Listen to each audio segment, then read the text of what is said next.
Hi, everyone, and welcome to the Neil Haley Show. It's kind of funny every time because I come to the studio, and that's why I have the same tie and same jacket on, because I'm recording, taping X amount of episodes. I'm crazy, like 5 guests this week, and it's keep it today. So stay tuned, but go to my website, toldtutor.net for more information. Twitter, Told Tutor, Neil S. Haley, Facebook, LinkedIn, Neil Haley, Instagram, Told Tutor, Pinterest, Neil Haley, and Google Plus, and also on Periscope at Total Tutor. And I got to remember Periscope. I try to Periscope, but I just always forget about it. I should, because all the crazy things. But follow me, you'll see all the crazy things from this morning all the way on to every day is crazy with Neil Haley. But I'm excited to welcome the program first, WPL Hall of Fame, or my co-host for this, and UNLV Run and Rev, Coach Karen Hall. And then when Coach Karen texted me, oh, this person's coming to the studio, I said, really? I said, again, just like when I had Darrell Porter in, really? It's because, again, growing up, my childhood, especially looking at, high school, we're not that far difference age, this guest, but meaning I would watch him because I was such a huge Pitt fan. I mean, Pitt games were almost as important to me as playing for Sarah Catholic. So go ahead and introduce our guest. Well, I may have to use some of my UNLV skills and box you out today from our guest. Welcome to our studio, Jason Matthews, former University of Pittsburgh star, stayed around locally and have done some great things. So excited to have you. I'm excited. Neil is like jumping out of his chair to have you. But welcome to the show, Jason. Exactly. Thank you both for having me today. I'm very excited to be on the show. And, anytime you get invited to come in and share your story, it's a pretty exciting day. So I'm excited to be here today. Good. Well, we're going to get you right into it. We know you're acclimated to the Pittsburgh climate now, but you're a California kid. Exactly. Sunshine, blue skies. So how did you, as a prepster, like basketball was your choice of sport? How did that start? Take us through your youthful prepster days. Sure. Actually, I started in Little League Baseball. My dad was my Little League Baseball coach from age 4 to 14. Wow. And at 14, I kind of got burnt out with baseball. And my best friend, Josh Oppenheimer, my best friend from the 4th grade, he had been, badgering me, for a long time to play baseball and to also play basketball. And I'm like, why should I play basketball? And the Royals and Tigers are scouting me. I'm 12, 13 years old. They're coming to see me play. Why should I consider basketball? So I got burnt out on baseball, and Josh took that opportunity to pounce and actually kind of set me up and asked me to meet him at a gym. And I did not know it was the AAU team, the Westside Blazers. So I show up at the gym and thought that I would just be sitting in the stands in my jeans and my sneakers. And our AAU coach, Benny Davenport, had a rule that you could not be in his gym unless you were on the floor participating. So unbeknownst to me, that was my first, organized basketball practice playing AAU for the Westside Blazers. So you had been playing basketball a little bit before. Yeah, I played a little bit in a rec league at a park called Vineyard Park in inner city Los Angeles, but nothing real serious until I was 14. So you're bringing me back again, LA guy. And then, so let's talk about LA basketball, the playgrounds, LA. Yeah. It's got to be a wild time. Very, very wild. Now, when I look back on just all the great players that I played against, the playgrounds. Yes. I had a hoop in my backyard. Playing in my backyard. We probably had at least 30, 40 NBA players just from my era, my close friends. Who did you play around? Let's name some of those NBA players. Chris Mills, Sean Higgins, Cedric Ceballos, Eldon Campbell. Derek Martin, just a lot of great, players. Brian Williams, my high school teammate, aka, Bison Daly, may he rest in peace. But we had several just outstanding players, and I myself was never really ranked very high in Southern California because you also had guys like Stacey Augmon, Adam Keefe. Where did Stacey go to college? This school that actually recruited me, but my mother said there was no way that she would allow me to go play for Coach Tarkanian at UNLV running Rebels. Beauty to my ears. But just a lot of just phenomenal players, and I think that really helped me definitely develop my game. Right. You know, Don McClain, Tracy Murray, you Wow. know, Gerald Mackins. I've talked to Tracy, great guy on my show. Yeah, Very good, yeah. on and on. LaRon Ellis. I mean, just so many great players that when you're playing against that constant competition, just pickup games. Yeah. You know, when I was a senior in high school, my high school coach gave me a key to our gym. Oh my. So everyone would just come to my high school gym and we would play for 3 or 4 hours. You were the man with the key. Yeah, I had access to the gym. Yeah. And my high school coach, Coach Clem, was phenomenal about that. And we just went in there and just, you know, went at it.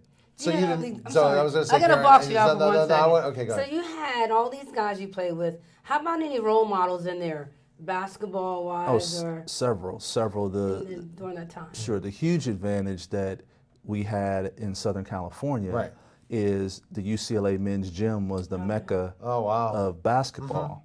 In the UCLA men's gym, you had 3 courts in a row. There was 3 in a row. So there was a high school court, there was a pro court, and there was a college court. Right. And as you progress through your career, you move from court to court to court. So as high school players, we get to watch, you know, Magic was there all the time. You know, Reggie Miller was there. You know, Akeem Olajuwon. Wow. Derek McKee, Kenny Smith. They would just walk in the gym to come and play pickup at UCLA men's gym. And fortunately, when I was 12 years old, my best friend Josh, he was already a UCLA ball boy. So he recruited me to be a UCLA ball boy with him. Oh my! And we had the pleasure, and I do say pleasure, to rebound from Reggie Miller when he would do his shooting workouts. And you were a 3-point marksman like Yes, Reggie. he was. So did you learn some stuff from Reggie? Watching him play and stuff. He is the player that I patterned my workouts after. So Josh and I used to, you know, work out together.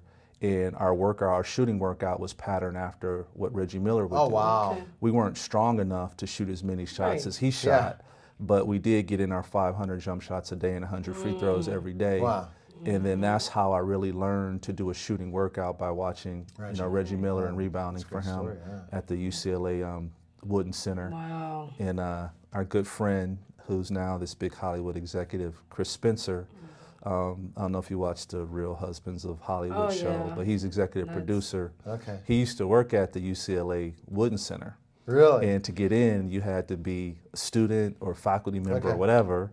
And obviously, Josh and I were not. Yeah. But Chris would always, you know, let us in to work out and play and rebound for Reggie. So That's wild. just a lot of great stories and really about people took the time to develop us as young people and give us access. Yes. And when I look back on it, it's been a tremendous part of my life, and I'm very thankful for it. It definitely does, and it's great to hear that backstory about LA and stuff and all of that for sure. And then playing against all these great players, watching these great players, once you were going against competition in high school, you really were able to come out of nowhere, especially playing later, right? Because recruiting starts early, especially with all that talent in LA.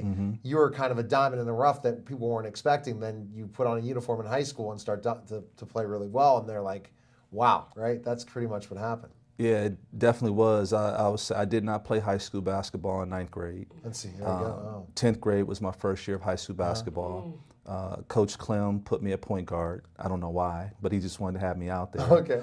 I can't say I really knew what I was doing Right. as a point guard, but I averaged 15 points a game, like 5 assists, and probably think about 4 rebounds. And at the end of the season, Coach Clem said, "Next year you're not playing point guard because you shoot too much." So, you know, Josh and I continued to do our off-season workouts. My high school was close to the beach, so I would run lifeguard stations in the sand. So Venice Beach, so you played in Venice Beach? Santa Monica Beach. Yeah, we had, I used to run lifeguard stations, you know, in the morning before school, like 6 a.m., just trying to improve and wanting to be, you know, a good player and wanting to participate because I wasn't the man. I mean, I was probably ranked 20th or 25th just in Southern California because we had so many great players from 9th grade to 12th grade that I was never ranked really. I was ranked higher nationally, than I was locally. That's wild. So yeah, it was a lot of great players. And I need to apologize to some of my close friends that I did not name as being those great players of that era, but I don't have a cheat sheet to remember everybody. Exactly. But we had a lot of and everyone's just a good person, man. We were just working hard, lifting weights, shooting, playing, you know, trying to get better. Ed O'Bannon, another good friend that played at UCLA. He was there with us. He's a couple years younger, but he was there playing with us. I mean, we had a lot of great talent. Greg Foster, who's also assistant coach with my best friend Josh for the Milwaukee Bucks right now under Jason Kidd. Just a lot of great, a lot of Pooh Richardson was there playing, you know, in the UCLA men's gym. It's just a phenomenal experience. You had so many guys to watch, to play against, to play with, you know, development in the UCLA gym, high school. So you're nearing the end of high school. And so you're having some success. The team is having success in high school. You're West Coast, California, huge state, tons of schools. How'd you get to Pitt? What's that story? That's a very interesting story. Fortunately, Leon Wood, who's now an NBA referee, he was a phenomenal high school and college player. I think he was the 6th pick of the Sixers. And Leon would come back in the summers to really show us how good we were not. Because he was an NBA player, we were high school players. He used to come and beat up on us and show us how good we really were not. And so that desire I had to get better, I started going to basketball camps and got a little bit of exposure. Playing for the West Side Blazers. You know, we would go to the big tournament in Vegas every summer, which was a tremendous amount of exposure. So it went from the West Coast schools to the Midwest schools. And it wasn't until the summer between my junior and senior year when I actually came to Pittsburgh to 5-star basketball camp. That's when I really started getting exposure from the East Coast schools. And so while I was at 5-star basketball camp, I would say I was very determined heading into that camp. And one of the funny stories about getting a 5-star camp was that I actually had to talk to the director, Mr. Klein, that ran the camp with Mr. Garfinkel. And Mr. Klein actually said to me, Jason, I just want to let you know that the weeks that you want to come are our top 2 weeks, Pitt 1 and Pitt 2, where all of our top players come. And depending upon your level of play, you may not play that much, and you know, you may kind of have a hard time. So they didn't really know me, but I took that as a challenge. Well, did they fuel that fire, huh? Yes. Yes, it was an inferno by the time that I landed at the Pittsburgh airport. So my very first game was playing against Jay Edwards and Lyndon Jones, the top backcourt, you know, mates from Marion High School. And I picked Jay Edwards up full court the whole game. And after the game, he shook my hand and told me he really respected me and told me I was a good player. And I ended up making an all-star team for the first week. Second week, I ended up doing a second week because originally I wasn't supposed to, but I was having so much fun and so much success that I asked my parents if I could stay for a second week. And if you work in the cafeteria, then they'll allow you to come for a second week free of charge. So if you work, they'll let you play. And so that particular week, Alonzo Mourning actually was my roommate. So that's where he and I actually met. And then I got MVP of the All-Star game. And Rick Fox and I became friends as well because he was there that week. Well, see, that could be the Hollywood thing. So we get back, see, I didn't know the stories. We were going to talk Pitt basketball. We're going to celebrity Rick Fox, oh my. So we have to find out. Jason Matthews, his, I guess, influencer list has got to be gigantic if we've been just hearing him talk and name dropping. Sounds like me when I talk about the celebrities I've interviewed. You're watching The Neil Haley Show, and we'll be back in just a moment.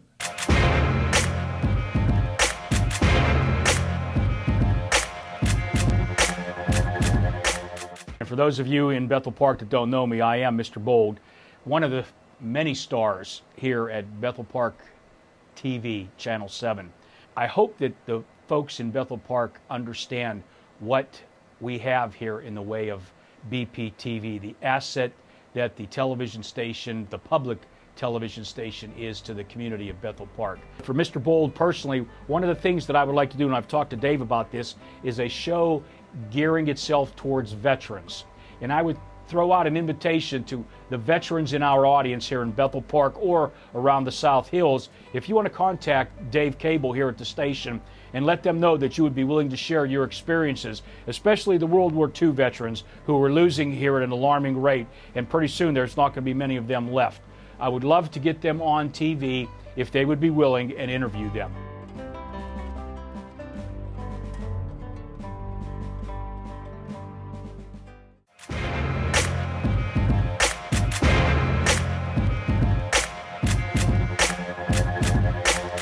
We're back to the Neil Haley Show with my co-host, Coach Karen Hall, and also Pitt superstar Jason Matthews. Jason, I'm just shocked to know all these people you were connected with in LA and California, all these different things, and people that you ran into in 5-star. So tell us how Coach Cal said, you know what, you're going to be a Pitt Panther. Sure. Yeah. Coach Cal is a phenomenal recruiter, as we we see all right know. now. We all know that. Right. Yeah. So I do feel very fortunate to be a member of his first, big recruiting class with Darrell Porter, Brian Shorter, Bobby Martin, and Sean Miller. Yeah. But once I got back from 5-star camp, my high school coach started getting phone calls, and I started getting a lot of mail from Pitt. And I think Cal didn't know if I was willing to go away from home and things of that nature. But my goal was to go away from home for college. So I was looking at other schools like Maryland and Michigan State and Iowa, Purdue. They were all recruiting me, so I was looking to go away from home. So the first time I talked to him on the phone, I said, yes, I am looking to go away from home. I could just tell there was a change in conversation. And then they became, probably my top school. They started aggressively recruiting me. It came down to Pitt and Purdue, and I went on my visit to Purdue. Rick Fox and I went on a visit, and we talked afterwards, and he told me he was going to Carolina, and I said, yeah, I think I'm going to go to Pitt. And that's kind of what happened. And on my visit to Pitt, Bobby Martin and I visited together, and that's when he and I, met each other, and we became close. And then once the recruiting class was rounded out, I was very surprised and felt that it was a privilege to be a part of this major recruiting class, because Bobby and Brian were McDonald's All-American. Sean obviously was known as a great high school player, and Darrell was top 100 like myself, so you had 5 top 100 guys. That changed the game plan. Pitt was developing with these awesome juniors and seniors in Jerome Lane, Charles Smith, you have, and Curtis Aiken, you have, so they were already thinking, Coach Cal's already thinking, we're going to take this Pitt team to the next level.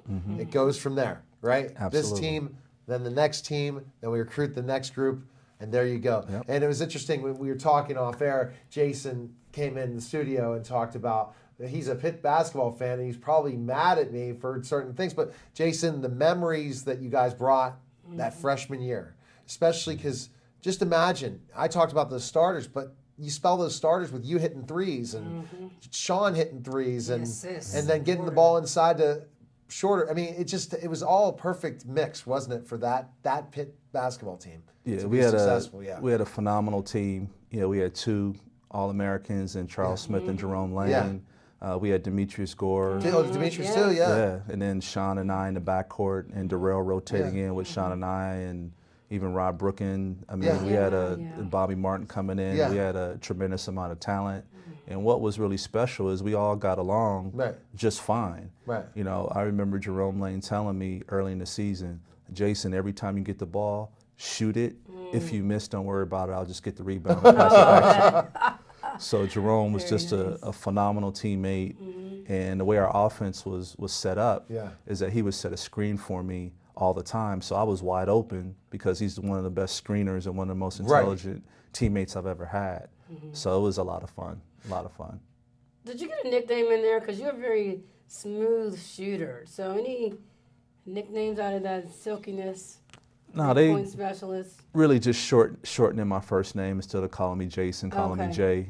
Really that was pretty much it. But I think my jump shot, a J calling me Jay, it may have been some type of subliminal message they were trying to give me. That's all. Yeah, it's very, very silky smooth. So Jason, you were starting that freshman year. Yes. See, that's where it got to bring me back. That's the memory of CTE and stuff. I was a professional wrestler. I don't know if you heard that in my background. I was a pro wrestler after basketball, so took a lot of chair shots in the head. So memory sometimes got to jog my memory back and stuff, but it's not living your life. But I'm thinking, again, Jason, you get the ball, Jason, guaranteed shot. Wide open, and you didn't have the quintessential jump shot. It's a little different, like almost kind of like when you look at Reggie Miller. Absolutely. You had a different type of shot that people probably at first didn't respect, right? And then until you just nail it, this is guaranteed when it's wide open, right?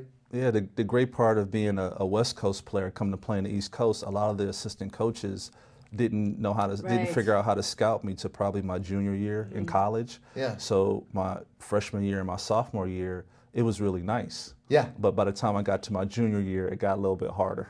Yeah. So it's amazing to get the ball, boom, three. You had game-winning shots, right? Yes. They name a couple of those. Thanks to Sean and Darrell. Yeah.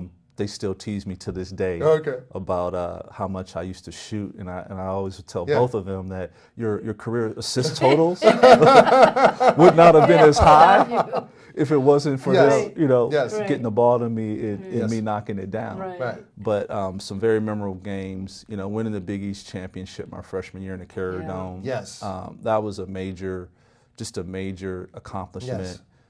Playing against Stevie Thompson, a friend of mine from Los Angeles that played at Oh, Crenshaw High yes. School, just seeing the look on his face after the game when we beat them felt good.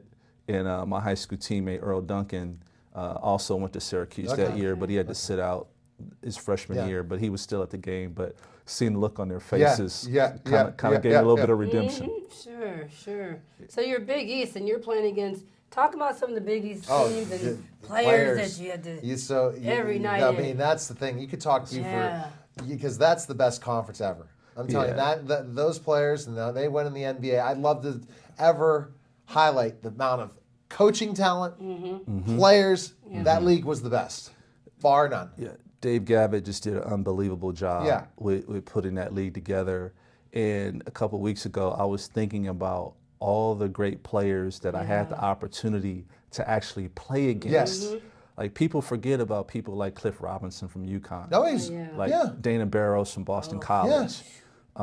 Obviously Dikembe and Alonzo Mourning, and Derek Coleman's one of my favorites because every time he would block my shot during the game, he would just tell me, like, Jay, why do you keep trying to do that? I told him, shoot jump shots. Like, stop coming to the basket. And Alonzo used to always get mad when I made three-pointers, and I used to make three-pointers. I used to turn and look at him, and he'd be yelling at the Georgetown guards.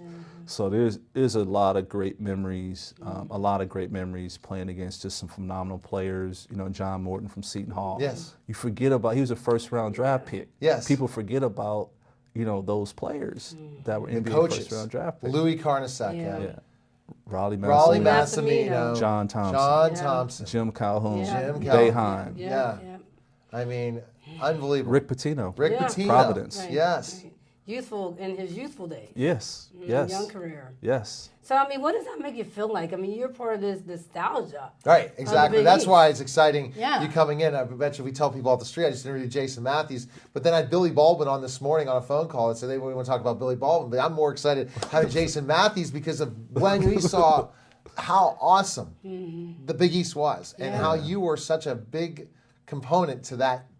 One of the best teams ever. I don't care that you got upset by Vanderbilt. You guys were number one in the country at one point in that time. You were just unbeatable in a lot of ways. Yeah, it's really a surreal experience. I've told a lot of people this when I talk to them about it. When I think about, I started playing basketball at 14 years old. Yes. Right. It ended up with a lot of scholarship offers. Went to Pitt, played at Pitt.